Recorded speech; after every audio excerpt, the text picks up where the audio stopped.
Dando continuidade ao nosso assunto de potenciação, vamos trabalhar agora com uma definição mais clara. Então, a potenciação, ela tem a seguinte definição quando o expoente é um número natural. Então, eu vou ter uma base B, esse B ele representa qualquer número que pertence ao conjunto dos números reais, e eu tenho um índice, um expoente, que a gente chama de N, aqui nesse caso, e pertence ao conjunto dos números naturais.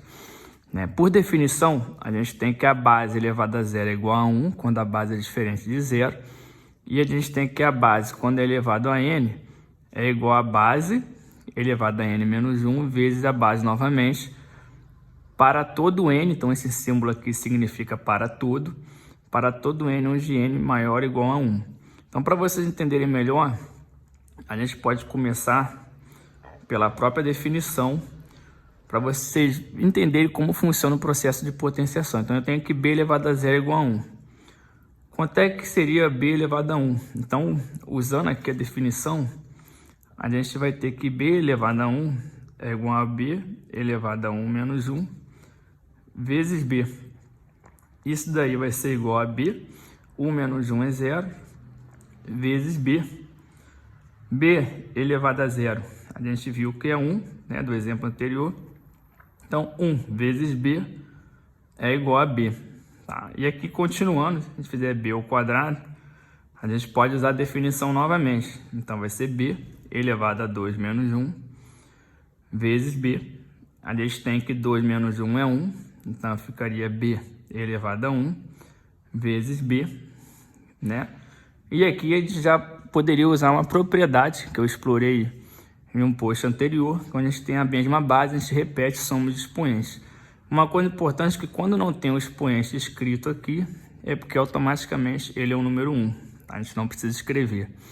Então aqui a gente repete a base, soma de expoentes, 1 mais 1 é 2. Uma coisa importante que vocês precisam saber é que a gente não precisa usar essa definição todas as vezes, tá, pessoal? Até porque isso tomaria muito tempo e não é o caso. Então, a gente pode fazer o processo direto. Então, se eu tenho o número 2, por exemplo, elevado a 3, eu sei que é 2 vezes 2 vezes 2, que é igual a 8, tá? Se eu tenho 2 elevado ao quadrado, eu sei que é 2 vezes 2, que é igual a 4. E se eu tenho 2 elevado a 1, eu sei que é 2, tá certo? Passando adiante agora, para quando a gente tem um expoente inteiro. Então, vocês devem lembrar que a gente começa o conjunto dos números numéricos com o conjunto dos números naturais, né? A gente só tem número positivo e o zero. E depois é o conjunto dos números inteiros. A gente tem os números positivos, o zero e os números negativos. E por definição, ele usa aqui o seguinte: tu vai ter uma base B pertencente ao conjunto dos números reais, não nulos, tá? Onde esse N pertence ao conjunto dos números naturais. O que ele quer dizer com isso? Então, você vai ter uma base B elevada a menos N, e esse N ele só pode assumir valor positivo. Mas observe que se você tem uma base elevada a menos um número positivo, você vai ter um expoente negativo. E aí, tu vai ter que trabalhar de uma forma diferente. Então, por definição, quando você tem um expoente negativo, você tem que calcular o inverso dessa base elevado a N, para poder tirar esse lado negativo da potenciação. Para vocês entenderem isso de uma forma mais prática, inclusive para facilitar o entendimento desse B elevado a zero igual a 1, é importante que vocês saibam que esse B elevado a zero igual a 1 é qualquer número que for elevado a zero é igual a 1, até porque o B ele representa qualquer número, tá? Então, se vocês usarem isso aqui, que a gente acabou de trabalhar, por exemplo, deem uma olhada para o lado esquerdo e deem uma olhada do lado direito. Vocês vão reparar que conforme o expoente diminui do lado esquerdo, o que está acontecendo do meu lado direito?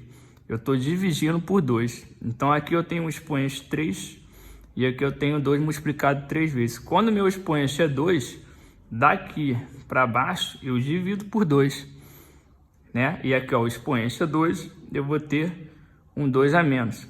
Da mesma forma, quando o expoente aqui diminui 1, eu tive que dividir por 2 novamente, né? Então 4 dividido por 2 vai dar 2.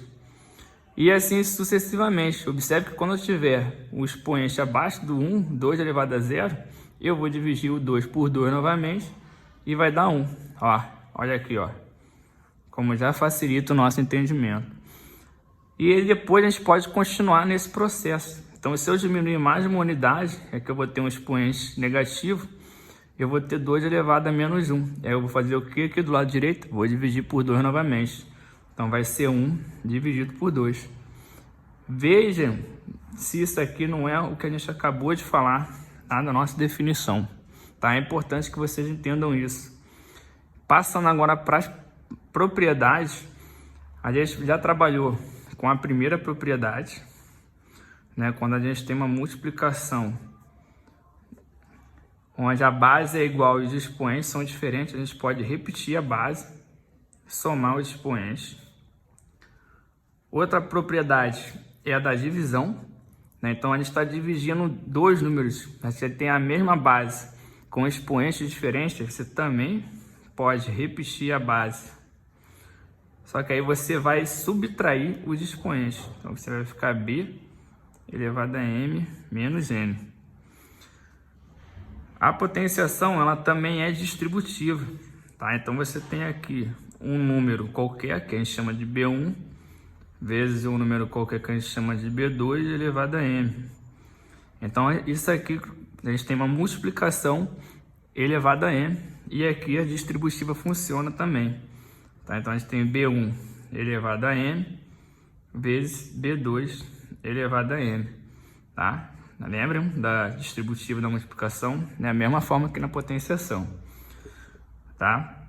E dando continuidade aqui à quarta propriedade, o mesmo vale para divisão. Então tem 2 números que estão sendo divididos e esses 2 números estão sendo elevados a m. Você vai ter que esse m aqui, ele vai ser o expoente do b1 também, tá? Então tem aqui b1 elevado a m e tu vai ter um b2 elevado a m, da mesma maneira. E por fim, a última propriedade é a potência da potência. Então você já tem um número que está sendo elevado a uma potência e aí você vai elevar a outra potência. Por propriedade, por definição, você pode repetir a base e multiplicar os expoentes, tá? Então vai ser b elevado a m vezes n, tá? Vamos passar para a próxima aula, vai ser sobre alguns exercícios onde vocês poderão ver melhor.